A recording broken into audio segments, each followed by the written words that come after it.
2000 ವರ್ಷಗಳ ಹಿಂದೆಯೇ ಸರ್ಜರಿ. ತಾಳೆಗರಿಯಲ್ಲಿ ವೈದ್ಯ ಭಂಡಾರ. ಸರ್ಜರಿಯ ವಿಶ್ವಗುರು ಸುಶ್ರುತ. ನಮಸ್ಕಾರ ಸ್ನೇಹಿತರೆ, ಇವತ್ತು ನಾವೊಬ್ಬ ಅದ್ಭುತ ವ್ಯಕ್ತಿ ಬಗ್ಗೆ ನೋಡ್ತಾ ಹೋಗ್ತೀವಿ. ನಾವು ಲೀಡರ್ ಸರಣಿಯಲ್ಲಿ ಹಲವಾರು ಮಹಾನ್ ವ್ಯಕ್ತಿಗಳ ಬಗ್ಗೆ ನಿಮಗೆ ಮಾಹಿತಿಯನ್ನು ಕೊಟ್ಟಿದ್ವಿ. ಆದರೆ ಇವತ್ತು ನಾವು ಹೇಳೋ ವ್ಯಕ್ತಿ ಇದಾರಲ್ಲ, ಭಾರತ ಮಾತ್ರ ಅಲ್ಲ, ಇಡೀ ಜಗತ್ತಿಗೆ, ಮನುಕುಲಕ್ಕೆ ದೊಡ್ಡ ಜ್ಞಾನವನ್ನ ಕೊಟ್ಟು ಹೋದ ದೊಡ್ಡ ಸಾಧಕ.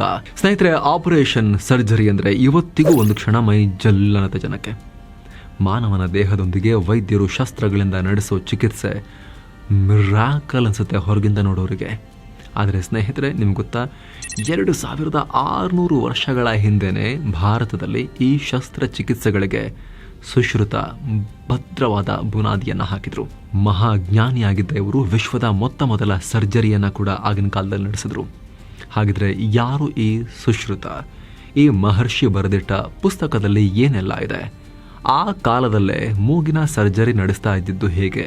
ಎಲ್ಲವನ್ನ ಈ ವಿಡಿಯೋದಲ್ಲಿ ಎಕ್ಸ್ಪ್ಲೇನ್ ಮಾಡ್ತಾ ಹೋಗ್ತೀವಿ. ಅದಕ್ಕೂ ಮುನ್ನ ನೀವಿನ್ನು ನಮ್ಮ ಚಾನಲ್ಗೆ ಸಬ್ಸ್ಕ್ರೈಬ್ ಮಾಡಿಲ್ಲ ಅಂದರೆ ಈ ಕೂಡಲೇ ಸಬ್ಸ್ಕ್ರೈಬ್ ಮಾಡಿ, ಪಕ್ಕದ ಬೆಲ್ ಐಕಾನ್ ಮೇಲೆ ಕ್ಲಿಕ್ ಮಾಡೋದನ್ನು ಯಾವುದೇ ಕಾರಣಕ್ಕೂ ಮರಿಬೇಡಿ.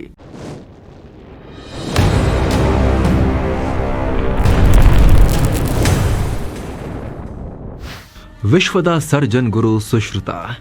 ಇವರು ಮೂಲತಃ ಒಬ್ಬ ಋಷಿ. ಸುಮಾರು 2600 ವರ್ಷಗಳ ಹಿಂದೆ, ಅಂದರೆ ಕ್ರಿಸ್ತಪೂರ್ವ 600ರಲ್ಲಿ ಉತ್ತರ ಭಾರತದ ಖ್ಯಾತ ನಗರ ಕಾಶಿಯಲ್ಲಿ ಜನಿಸಿ ಅಲ್ಲೇ ನೆಲೆಸಿದ್ರು ಅಂತ ಹೇಳಲಾಗುತ್ತೆ. ಈಗ ಅದನ್ನು ಬನಾರಸ್ ಅಥವಾ ವಾರಣಾಸಿ ಅಂತ ಕರೀತಾರೆ. 1907ರಲ್ಲಿ ಮಹಾಭಾರತವನ್ನು ಟ್ರಾನ್ಸ್ಲೇಟ್ ಮಾಡಿದ್ರು ವಿಶಾಖರತ್ನ ಅನ್ನೋರು. ಅವರಂತೂ ಸುಶ್ರುತರನ್ನ ವಿಶ್ವಾಮಿತ್ರರ ಮಕ್ಕಳಲ್ಲಿ ಒಬ್ಬರು ಅಂತೆಲ್ಲ ಕರೆದಿದ್ದಾರೆ.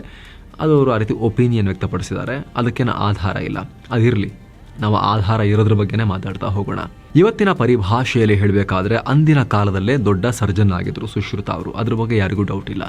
ಸರ್ಜರಿಯ ಬಗ್ಗೆ, ಮನುಷ್ಯರ ದೇಹದ ಬಗ್ಗೆ ಸುಶ್ರುತರು ಡೀಪ್ ನಾಲೆಜ್ ಹೊಂದಿದ್ರು. ದೇಹದ ಪ್ರತಿಯೊಂದು ಅಂಗದ ಬಗ್ಗೆ ಕೂಡ ಆಳವಾದ ಜ್ಞಾನ. ಪ್ರಾಚೀನ ಕಾಲದಲ್ಲಿ ಸುಶ್ರುತರಿಂದಲೇ ಸರ್ಜರಿಗಳು ವಿಕಸನಗೊಂಡವು ಅಂತ ಉಲ್ಲೇಖಗಳು ಸಿಗುತ್ತೆ. ಅದಕ್ಕೆ ಆಗ ಶಲ್ಯ ತಂತ್ರ ಅಂತ ಕರೆಯಲಾಗ್ತಾ ಇತ್ತು. ಸುಶ್ರುತ ಸಂಹಿತದಲ್ಲಿ ಆಪರೇಷನ್ ಭಂಡಾರ, ತಾಳೆಗರಿಯ ಪುಸ್ತಕದಲ್ಲಿ ಎಲ್ಲ ರೀತಿಯ ಆಪರೇಷನ್ಗಳ ಬಗ್ಗೆ ಸುಶ್ರುತ ಋಷಿ ಬರೆದಿಟ್ಟಿದ್ದಾರೆ.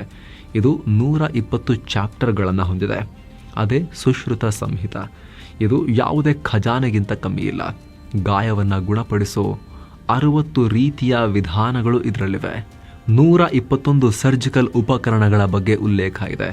300 ಸರ್ಜರಿಯ ಪ್ರೊಸೀಜರ್ಗಳಿವೆ. ಅದನ್ನು 8 ವಿಭಾಗಗಳಲ್ಲಿ ವಿಂಗಡಿಸಲಾಗಿದೆ. ಬ್ರೈನ್ ಸರ್ಜರಿ, ಕಣ್ಣಿನ ಪೊರೆ ಶಸ್ತ್ರಚಿಕಿತ್ಸೆ, ಪ್ಲಾಸ್ಟಿಕ್ ಸರ್ಜರಿ ಸೇರಿದ ಹಾಗೆ ಹಲವು ರೀತಿಯ ಸರ್ಜರಿಗಳನ್ನು ಮಾಡ್ತಾ ಇದ್ರು. ಅದು ಕೂಡ ಅನಸ್ತೇಷಿಯಾ ಕೊಡದೆ ಈ ಎಲ್ಲ ಸರ್ಜರಿಗಳನ್ನು ಮುಗಿಸಿಬಿಡ್ತಾ ಇದ್ರು. ಮೂಗು ರೀಕನ್ಸ್ಟ್ರಕ್ಷನ್ ಮಾಡೋ ರೈನೋಪ್ಲಾಸ್ಟಿ ಸರ್ಜರಿ ಕೂಡ ಮೊದಲ ಬಾರಿಗೆ ಸುಶ್ರುತ ಶುರು ಮಾಡಿದ್ರು. ಈ ಬಗ್ಗೆ ಅವರ ಸುಶ್ರುತ ಸಂಹಿತದಲ್ಲಿ ಡೀಟೇಲ್ ಆಗಿ ಬರೆಯಲಾಗಿದೆ. ಬರೀ ಮೂಗು ಮಾತ್ರ ಅಲ್ಲ, ಈ ರೀತಿ ಹಲವಾರು ಪ್ಲಾಸ್ಟಿಕ್ ಸರ್ಜರಿ ಪ್ರೊಸೀಜರನ್ನು ಸುಶ್ರುತ ಮಾಡ್ತಾ ಇದ್ರು. ಹೀಗಾಗಿ ಇವ್ರನ್ನ ಫಾದರ್ ಆಫ್ ಪ್ಲಾಸ್ಟಿಕ್ ಸರ್ಜರಿ ಅಂತಲೂ ಗುರುತಿಸಲಾಗುತ್ತೆ. ಇವತ್ತು ಇದೇ ಪ್ಲಾಸ್ಟಿಕ್ ಸರ್ಜರಿ ಕೋಟಿಗಟ್ಟಲೆ ಬೆಲೆ ಬಾಳೋ ದೊಡ್ಡ ಇಂಡಸ್ಟ್ರಿ ಆಗಿದೆ. 2600 ವರ್ಷಗಳ ಹಿಂದೆಯೇ ರೈನೋಪ್ಲಾಸ್ಟಿ. ಭಾರತದಲ್ಲಿ ಆಗಿನ ಕಾಲದಲ್ಲಿ ಯಾರಾದರೂ ತಪ್ಪು ಮಾಡಿದ್ರೆ ಮೂಗು, ಕಿವಿಯನ್ನು ಕತ್ತರಿಸಿ ಶಿಕ್ಷೆ ಕೊಡಲಾಗ್ತಾ ಇತ್ತು. ಉದಾಹರಣೆಗೆ ರಾಮಾಯಣದಲ್ಲೂ ಕೂಡ ಶೂರ್ಪನಖಿಯ ಮೂಗನ್ನ ಲಕ್ಷ್ಮಣ ಕೊಯ್ದು ಹಾಕಿದರ ಬಗ್ಗೆ ಉಲ್ಲೇಖ ಇದೆ. ಈ ರೀತಿ ಶಿಕ್ಷೆ ಅಂತಲ್ಲ, ಬೇರೆ ಕಾರಣಗಳಿಂದಲೂ ಮೂಗು ವಿರೂಪ ಆದರೂ ಕೂಡ ಅದನ್ನು ಸರಿಪಡಿಸಿಕೊಳ್ಳೋಕೆ ಸುಶ್ರುತರ ಬಳಿ ಜನ ಹೋಗ್ತಾ ಇದ್ರು. ಅವರು ಅರಳಿ ಮರವೊಂದರ ಎಲೆ ಹಿಡಿದು ಮೂಗಿನ ಮೇಲೆ ಇಡ್ತಾ ಇದ್ರು. ಮೂಗಿನ ಆಕಾರಕ್ಕೆ ಕಟ್ ಮಾಡ್ಕೊಳ್ತಾ ಇದ್ರು. ಒಂದು ವೇಳೆ ಪೂರ್ತಿ ಮೂಗೆ ಹೋಗಿದೆ, ಅಲ್ಲೇನೋ ಅಳತೆ ಮಾಡೋಕ್ಕೆ ಇಲ್ಲ ಅಂತಾದರೆ ಅವರದ್ದೇ ಗಾತ್ರದ ಬೇರೆ ವ್ಯಕ್ತಿಯ ಮೂಗಿನ ಅಳತೆಯನ್ನು ತಗೊಳ್ತಾ ಇದ್ರು. ನಂತರ ಮೂಗಿನ ಆಕಾರದ ಎಲೆಯನ್ನು ಕೆನ್ನೆ ಅಥವಾ ಹಣೆಯ ಮೇಲಿಟ್ಟು ಅದಕ್ಕೆ ತಕ್ಕಂತೆ ಚರ್ಮವನ್ನು ಅಲ್ಲಿಂದ ಕಟ್ ಮಾಡಿ ತಗೊಳ್ತಾ ಇದ್ರು. ದೇಹದ ಬೇರೆ ಭಾಗಗಳಿಂದ ಗ್ರಾಫ್ಟಿಂಗ್ ಎಲ್ಲ ಇವಾಗ ಮಾಡ್ತಾರಲ್ಲ, ಅದೇ ರೀತಿ ದೇಹದ ಬೇರೆ ಭಾಗದಿಂದ ಚರ್ಮವನ್ನು ಕಟ್ ಮಾಡಿ ತಗೊಳ್ತಾ ಇದ್ರು. ನಂತರ ಚರ್ಮವನ್ನು ಮೂಗಿನ ಭಾಗದಲ್ಲಿ ಜೋಡಿಸಿ ಮೂಗನ್ನು ರೀಕನ್ಸ್ಟ್ರಕ್ಟ್ ಮಾಡ್ತಾ ಇದ್ರು ಅಂತ ಉಲ್ಲೇಖಗಳು ಸಿಗ್ತವೆ. ಈ ರೀತಿ ಬೇರೆ ಭಾಗದಿಂದ ಚರ್ಮ ಮಾಂಸವನ್ನು ತಂದು ಜೋಡಿಸಿ ವಿವಿಧ ರೀತಿಯವರ ಆಯುರ್ವೇದ ಲೇಪನವನ್ನು ಹಚ್ತಾ ಇದ್ರು. ನಂತರ ಹತ್ತಿಯಿಂದ ಕವರ್ ಮಾಡ್ತಾ ಇದ್ರು. ಇದು ಹಲವು ದಿನಗಳ ಕಾಲ ಹೀಗೆ ಇರ್ತಾ ಇತ್ತು. ನಂತರ ಅದನ್ನು ತೆಗೆಯುವಾಗ ಮೂಗು ಸರಿಯಾಗಿರ್ತಿತ್ತು ಅಂತ ಉಲ್ಲೇಖಗಳು ಸಿಕ್ಕಿವೆ. ಸ್ನೇಹಿತರೆ, ನಿಮಗೆ ಗೊತ್ತಿರಲಿ, ಇವತ್ತಿಗೂ ಹಣೆ ಭಾಗದಿಂದಲೇ ಚರ್ಮವನ್ನ ತೆಗೆದು ರೈನೋಪ್ಲಾಸ್ಟಿ ಸರ್ಜರಿಯನ್ನ ನಡೆಸಲಾಗ್ತಾ ಇದೆ. ಏನೋ ಸ್ನೇಹಿತರೆ, ವರದಿಯಲ್ಲಿ ಮುಂದುವರಿಯೋಕ್ಕಿಂತ ಮುಂಚೆ ಕಾಶಿ ಅಯೋಧ್ಯೆಗೆ 7 ಸ್ಯಾಂಡ್ಸ್ ಟೂರಿಸಂ ಕಂಪನಿ ಮತ್ತೊಂದು ಟ್ರಿಪ್ ಆಯೋಜಿಸಿದೆ. ಆಫರ್ ಪ್ರೈಸ್ ಕೇವಲ 39,500 ಮಾತ್ರ. Kashi Ayodhya Triveni Sangam Gaya Bodh Gaya 4 night 5 days trip ಇದು. ಇದರಲ್ಲಿ flight tickets, 3 star hotel stay, all meals, darshan, AC transport, boating and auto charges, 24/7 tour manager ಸೌಲಭ್ಯ ಎಲ್ಲವೂ ಇರುತ್ತೆ. ವಿಶೇಷವಾಗಿ ಹಿರಿಯ ನಾಗರಿಕರಿಗೆ ಸ್ಪೆಷಲ್ ಕೇರ್ ಕೂಡ ಇರುತ್ತೆ. ಹೊರಡೋ ದಿನ 4 ಏಪ್ರಿಲ್ 2025. ಕೆಲವೇ ಸೀಟುಗಳು ಲಭ್ಯ. ಆಸಕ್ತರು ಈ ನಂಬರ್ಗೆ ಕಾಲ್ ಮಾಡೋ ಮೂಲಕ ನಿಮ್ಮ ಸೀಟನ್ನ ಕೂಡ ಬುಕ್ ಮಾಡಬಹುದು. ಬನ್ನಿ ಈಗ ವರದಿಯಲ್ಲಿ ಮುಂದುವರಿಯೋಣ. 1100 ಕಾಯಿಲೆಗಳ ಬಗ್ಗೆ ಸುಶ್ರುತ ಜ್ಞಾನ. 1764ರ ದಿ ಜೆಂಟಲ್ಮನ್ ಮ್ಯಾಗಝಿನ್ ವರದಿಯ ಪ್ರಕಾರ 18ನೇ ಶತಮಾನದವರೆಗೂ ಸುಶ್ರುತ ಮಾದರಿಯಲ್ಲೇ ಭಾರತದಲ್ಲಿ ಆಪರೇಷನ್ಗಳು ನಡೀತಾ ಇದ್ವು. ಸೊಳ್ಳೆಯಿಂದ ಮಲೇರಿಯಾ ಬರುತ್ತೆ, ಇಲಿಗಳಿಂದ ಪ್ಲೇಗ್ ಹರಡುತ್ತೆ ಅಂತ ಕೂಡ ಸುಶ್ರುತ ತಮ್ಮ ಪುಸ್ತಕದಲ್ಲಿ ಉಲ್ಲೇಖ ಮಾಡಿದ್ದಾರೆ. ಅಷ್ಟೇ ಯಾಕೆ, ಡಯಾಬಿಟೀಸ್ಗೆ ಒಳಗಾದವರ ಮೂತ್ರದ ರುಚಿ ನೋಡಿ ಅವರಿಗೆ ಚಿಕಿತ್ಸೆ ಕೊಡಬಹುದು. ಮಧುಮೇಹಿಗಳ ಮೂತ್ರ ಜೇನುತುಪ್ಪದ ರೀತಿ ಸಿಹಿಯಾಗಿರುತ್ತೆ ಅಂತಲೂ ಅದರಲ್ಲಿ ಉಲ್ಲೇಖ ಮಾಡಲಾಗಿದೆ. ಒಟ್ಟಾರೆ 1100 ಕಾಯಿಲೆಗಳ ಬಗ್ಗೆ, ಚಿಕಿತ್ಸೆಯ ಬಗ್ಗೆ, 100 ಗಿಡಮೂಲಿಕೆಗಳ ಉಪಯೋಗಗಳ ಬಗ್ಗೆ ಸುಶ್ರುತ ಸಂಹಿತದಲ್ಲಿ ಉಲ್ಲೇಖಿಸಲಾಗಿದೆ. ಸುಶ್ರುತ ಮಹರ್ಷಿ 12 ರೀತಿಯ ಮೂಳೆ ಫ್ರ್ಯಾಕ್ಚರ್ ಬಗ್ಗೆ, 6 ಬಗೆಯ ಡಿಸ್ಲೊಕೇಶನ್ ಬಗ್ಗೆ, ಅಂದರೆ ಮೂಳೆ ಕೀಲು ತಪ್ಪೋದ್ರ ಬಗ್ಗೆ, ಅದಕ್ಕೆ ಹೇಗೆ ಚಿಕಿತ್ಸೆ ಕೊಡಬೇಕು ಅನ್ನೋದ್ರ ಬಗ್ಗೆ ಉಲ್ಲೇಖ ಮಾಡಿದ್ದಾರೆ. ಇವತ್ತಿಗೂ ಮೂಳೆ ತಜ್ಞರು ಈ ವಿಧಾನಗಳನ್ನ ಫಾಲೋ ಮಾಡ್ತಿದ್ದಾರೆ. ಜೊತೆಗೆ ಕೂದಲು ಉದುರಿದ್ರೆ ಮತ್ತೆ ಬೆಳೆಸೋದು ಹೇಗೆ, ಬೇಡವಾದ ಕೂದಲುಗಳನ್ನ ತೆಗೆಯೋದು ಹೇಗೆ ಅಂತಲೂ ಕೂಡ ಹೇಳಿದ್ದಾರೆ. ಇಂದಿಗೂ ಸುಶ್ರುತರ ಉಪಕರಣಗಳು ಬಳಕೆ. ಸುಶ್ರುತ ಸಂಹಿತದಲ್ಲಿ ಆಪರೇಷನ್ಗಳ ಬಗ್ಗೆ ಮಾತ್ರ ಅಲ್ಲ, ಅದಕ್ಕೆ ಬಳಸೋ ಉಪಕರಣಗಳ ಬಗ್ಗೆ ಕೂಡ ಸುಶ್ರುತ ಮಹರ್ಷಿ ವಿವರಿಸಿದ್ದಾರೆ. ಒಟ್ಟು 121 ಸರ್ಜಿಕಲ್ ಉಪಕರಣಗಳ ಅನ್ವೇಷಣೆ ಮಾಡಿದ್ರು. ಅದರಲ್ಲಿ 101 ಉಪಕರಣ ಮೊಂಡಾಗಿದ್ರೆ ಉಳಿದ 20 ಉಪಕರಣಗಳು ಶಾರ್ಪ್ ಎಡ್ಜ್ ಅನ್ನ ಹೊಂದಿದ್ವು. ಈ ಎಲ್ಲ ಉಪಕರಣಗಳು ಪರಿಸರದಿಂದಲೇ ಇನ್ಸ್ಪೈರ್ ಆಗಿದ್ವು.